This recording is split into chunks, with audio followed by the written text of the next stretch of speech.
C'est l'heure du journal de l'Afrique, soyez les bienvenus sur France 24. À la une ce soir, 2 Soudanais placés sous contrôle médical après leur retour d'une région proche de la ville chinoise de Wuhan. Un homme et une femme suspectés d'avoir contracté le virus. Nous irons à Khartoum retrouver notre envoyé spécial Bastien Renouille. Au Burundi, les 4 journalistes poursuivis pour complicité d'atteinte à la sécurité intérieure de l'État ont écopé de 2 ans et demi de prison. Ils avaient été arrêtés alors qu'ils couvraient l'incursion d'un groupe rebelle burundais depuis la République démocratique du Congo voisine. Reporters sans frontières condamnent les détails dans ce journal. Enfin, nous irons en Tunisie. Vous verrez que les défenseurs de la cause animale se mobilisent contre l'abattage des chiens errants, une pratique très répandue dans le pays. Reportage à suivre. Et on part tout de suite au Soudan, où 2 citoyens de retour de la région de Wuhan, en Chine, ont été mis en quarantaine.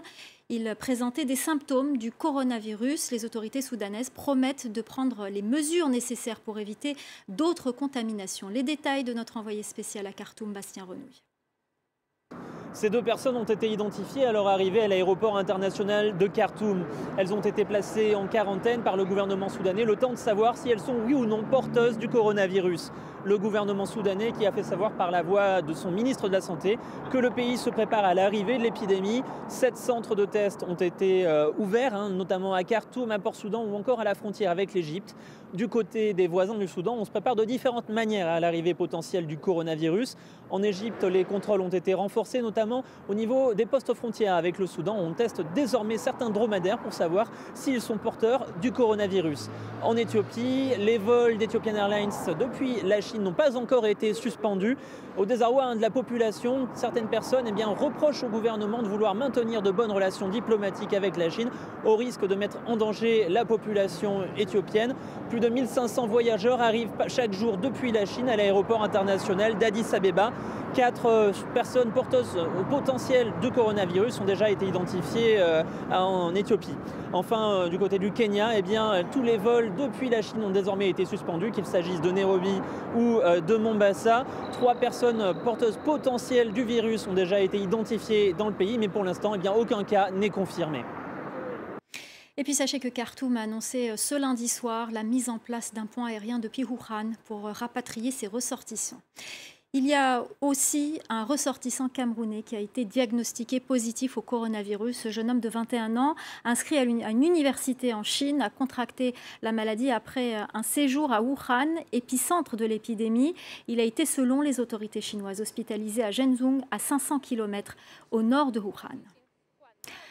Alors que de nombreux Africains sont encore en Chine, en attente de pouvoir être rapatriés, des ressortissants algériens ont pu quitter Wuhan. Un vol d'Air Algérie a pu atterrir ce lundi à Alger. À son bord également, des citoyens libyens, tunisiens et mauritaniens. On part tout de suite à Alger retrouver notre correspondant Monsef Aïd Kassi. Monsef, quelles sont vos informations sur ce rapatriement ? Alors, il y avait à bord de ce vol 31 algériens, des étudiants en majorité, 10 étudiants tunisiens aussi, 4 libyens et 3 mauritaniens, des chiffres qui ont été communiqués par le ministère des Affaires étrangères.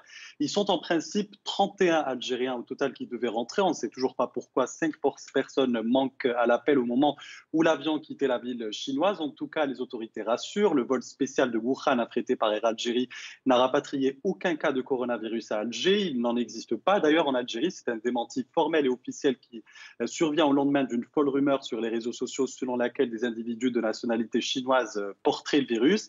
Il n'y a pas non plus vraiment de climat de psychose ici, à part quelques craintes et appréhensions. Les mesures préventives dont l'isolement ont été renforcées pour éviter toute éventuelle propagation de ce virus, visiblement mortel. Le lieu de confinement initialement prévu à l'hôpital Al-Qatar d'Alger a été modifié. Les passagers ainsi que tout l'équipage d'Air Algérie ont été transportés vers un hôtel à l'est d'Alger. Sachez aussi que la compagnie aérienne Air Algérie a décidé de suspendre à partir de ce lundi ses vols réguliers à destination de la Chine.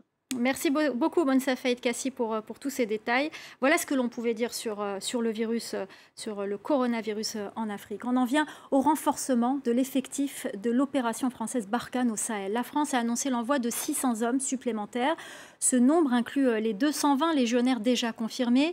Une annonce alors qu'une attaque contre des villageois a encore fait 18 morts dans le nord du Burkina Faso ce week-end. Au Niger, on se réjouit de cette annonce. Le pays a perdu près de 160 soldats nigériens depuis la fin de l'année.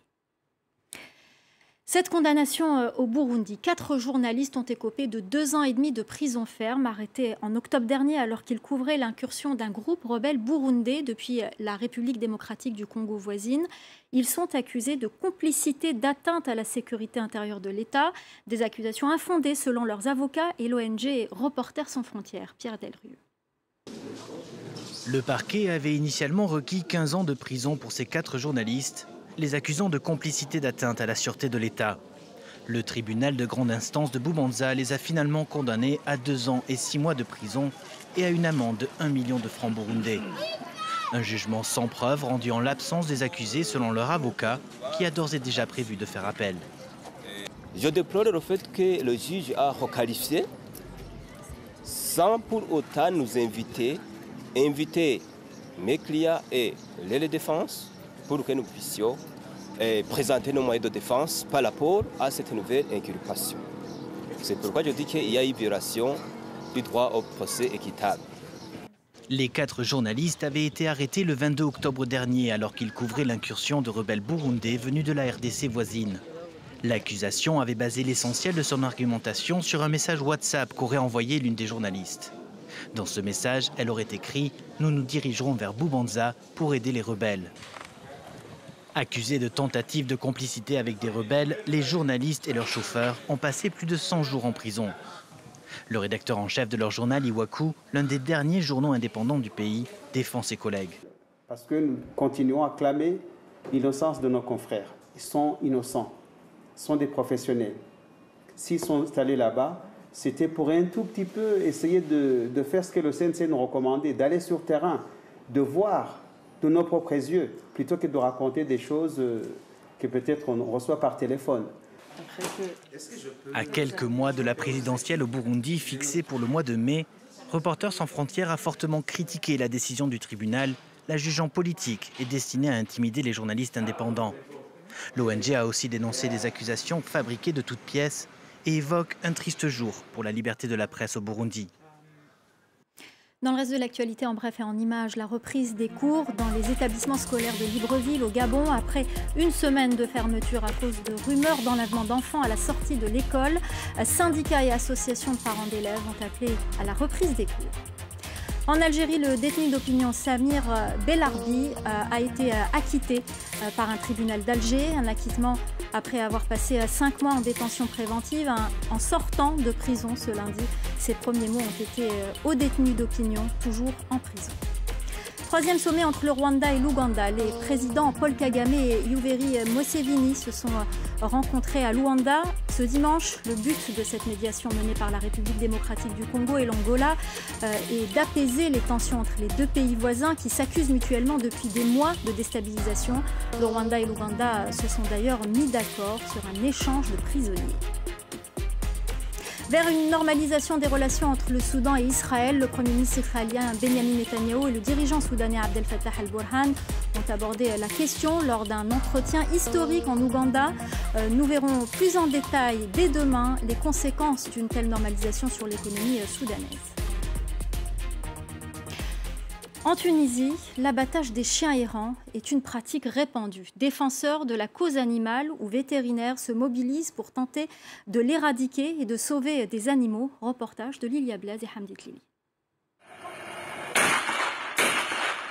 Sur ces images amateurs, on peut voir des agents de police tirer sur des chiens. Une pratique courante en Tunisie pour éviter la prolifération des chiens errants dans les rues et aussi les risques de morsures entraînant la rage. Certaines municipalités tuent plusieurs centaines de chiens par an. Noël est présidente d'une association de défense des animaux. C'est un mâle, ça ? Ok, tu vas aller dans la cage, petit cœur. Elle encourage les municipalités à faire plus d'opérations de capture et de vaccination pour éviter l'abattage. On a voulu faire cette action pour dire que quand il y a des animaux stérilisés qui sont remis sur le lieu de capture, il faut que toutes les autres mairies, les postes de police et les habitants sachent que les animaux ne sont pas un risque pour la population et donc c'est pas la peine de venir les abattre après parce que l'abattage fait encore fureur en Tunisie. C'est aussi l'avis de vétérinaires bénévoles, comme ceux qui se sont associés à la municipalité de Lariana à Tunis. Ils ont ouvert cette clinique provisoire où ils accueillent quotidiennement des chiens. On les vaccine contre la rage, on les identifie avec une boucle à l'oreille et on les remet dans le territoire. Et les tireurs ne savent pas toujours bien tirer, donc ils laissent des animaux agonisants dans la rue. Et les municipalités commencent à adhérer à cette alternative, moins coûteuse sur le long terme. Mais autre problème, les chiens recueillis ne sont pas toujours adoptés et les refuges sont pleins. Nous retrouvons Noël. Elle a ouvert un refuge en périphérie de Tunis pour accueillir des animaux. Donc maintenant qu'on a sauvé beaucoup de chiens et qu'on n'arrive pas à trouver des adoptants facilement, il faut dire que le refuge PAT est saturé. Voilà, on l'a affiché sur notre page. On explique aux gens qui nous appellent qu'on ne peut pas les prendre au refuge, mais qu'on aide à trouver des adoptants ou des familles d'accueil. Aujourd'hui, 2 autres refuges devraient ouvrir et plusieurs municipalités ont changé leur méthode, mais elles manquent de moyens. L'abattage reste encore l'option la plus utilisée. Regardez ces images et écoutez le son. Il est produit par plusieurs milliards d'insectes, une invasion sans précédent de criquets sur la corne de l'Afrique. La Somalie a décrété une urgence nationale. Les criquets pèlerins constituent une menace majeure pour la fragile situation alimentaire dans le pays. Ces essaims de criquets affamés dévastent depuis plusieurs semaines de larges zones d'Afrique de l'Est. La FAO, l'Agence des Nations Unies pour l'agriculture et l'alimentation, tire la sonnette d'alarme. Voilà, c'est la fin du Journal de l'Afrique. Restez avec nous dans quelques instants. La suite de Paris Direct avec Audrey Racine.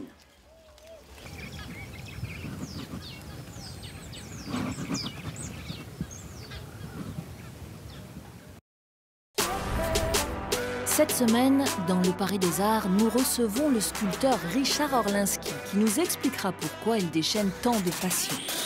Je suis boycotté des plus grands raouts de l'art contemporain, etc. Mais limite, je serais embêté qu'ils me prennent aujourd'hui. Nous irons saluer quelques-uns de ses amis au musée Grévin. Et voilà Sopra, un mec incroyable.